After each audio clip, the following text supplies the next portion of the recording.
Hello, Patriots. I'm Lee Watts, and this is Patriot Point, your source for Kentucky news and analysis from a conservative, Christian, and common sense point of view.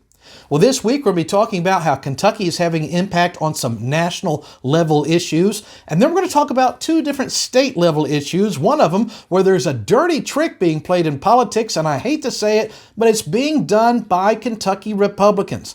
I hate having to call out my fellow Republicans, but right is right, wrong is wrong, and I'm an equal opportunity hard time giver.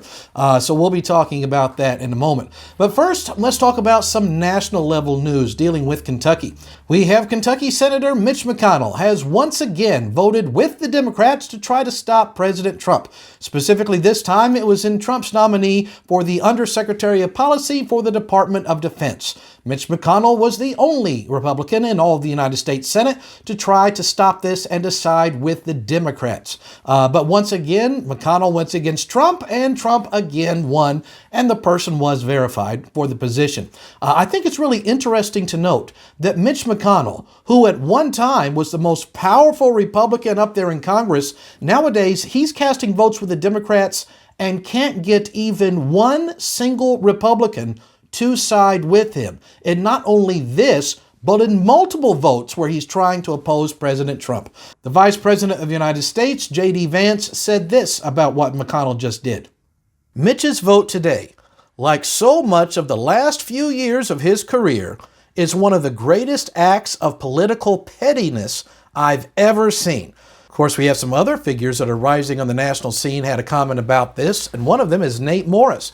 He said, "It's pathetic watching Mitch McConnell continue to stand with Democrats to sabotage President Trump. This is why whoever replaces Mitch McConnell for Senate needs to represent a clean break from him. Time for a change." News source Breitbart, among other sources, is because he is seen as probably one of the candidates that might be running to replace Mitch McConnell. He's probably one of the biggest supporters of Trump here in Kentucky as far as fundraisers and things like that. He's a Kentucky businessman.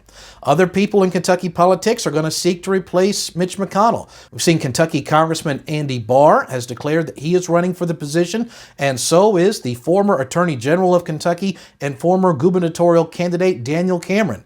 It is likely these will be the three names that will be in the Republican primary ballot to replace Mitch McConnell next year. And we'll be looking in depth at each of these candidates as we get closer to that time. Before we leave the national news and go to state level issues, I want to talk about one thing which I think you might find very encouraging. We've seen during the months of the Trump presidency, all these little local district judges are trying to exercise authority over the President of the United States that was voted in across the entire nation. And these guys, in just one little bitty district, one little section of the one state, want to exercise authority over him. This has been causing a whole lot of problems, so the Supreme Court has stepped in. Just this week, Supreme Court Justice Clarence Thomas has approved the impeachment of 5 different lower court judges in his district, and he said, quote, "We have to start addressing this problem," end quote. So these little district judges that are trying to stop things across the whole nation are about to be removed from office. So I hope this is a good example, and they do that to a whole bunch of other of these guys trying to legislate from the bench. Well, now let's go over to some of these state level issues. Really got 2 different topics. The first one here is how Andy Beshear has just issued a veto of part of House Bill 622. Now, what this bill did in part is that it would make sure that you have sufficient resources for all of what's called the school resource officers. These are the people who provide security for Kentucky school students. However, Andy Beshear has issued a line item veto and says, no, non-public school students, you do not get equal protection under the law for this.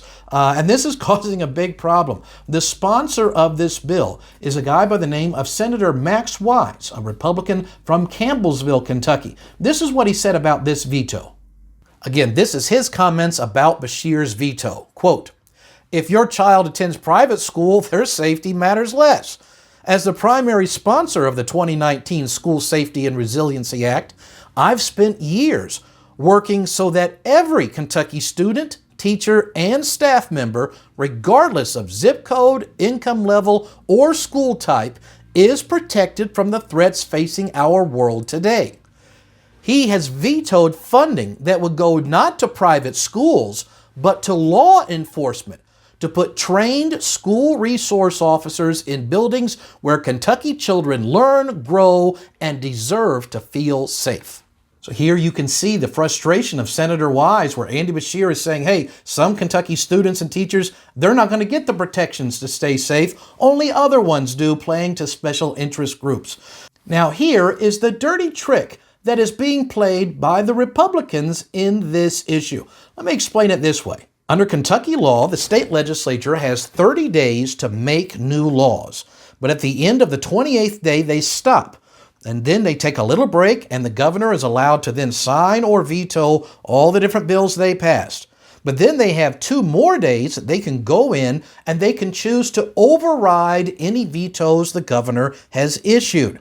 During these 2 days, they are also allowed to pass new laws.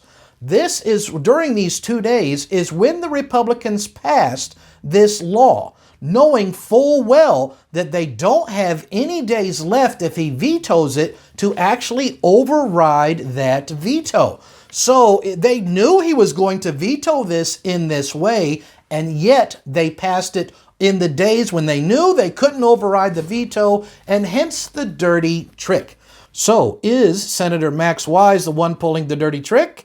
No, it's not him. He filed this bill on day 13 of the legislative session, giving plenty of time for it to go through the entire process. No, it was held up by House leadership, who didn't want to take action on it until the very last day. Hence the reason that it would not be able to have a veto overridden. I hate calling out my fellow Republicans, but in this case, I have to do it. Mitch McConnell was wrong in what he's been doing, and we see now Republican House leadership is also pulling dirty tricks and playing politics. Just because you put a little R behind your name, little r doesn't stand for righteous. Right is right, wrong is wrong. Doesn't matter which party it is. We're going to call it out here on Patriot Point. Let's talk about the other issue going on here in state level news, and that is how Andy Beshear has started a podcast. Now, this is kind of odd for the governor to become a podcaster. He may be because he realized that people don't trust the mainstream media anymore. They will out and out lie to you, and the people have gotten wise to this. So they're turning more and more to individuals and programs such as Patriot Point, among others. And really the citizens that watch these programs are having a major impact, and they've got to start adjusting to this. Just here on Patriot Point alone, this year, we have had 408,158 views only this year, not counting all of the other years we've been on, plus on TV and radio stations across this state. And so Andy Beshear is going to have to try to combat this by starting his own podcast. Now, why else may he be doing this? Well, probably because he wants to run for president. And one of the people he will face in the Democratic primary is likely going to be the governor of California, Gavin Newsom, who has started his own podcast. So Andy is following in line, trying to do that. Just like a few weeks ago when he followed behind President Trump and working in a drive-thru.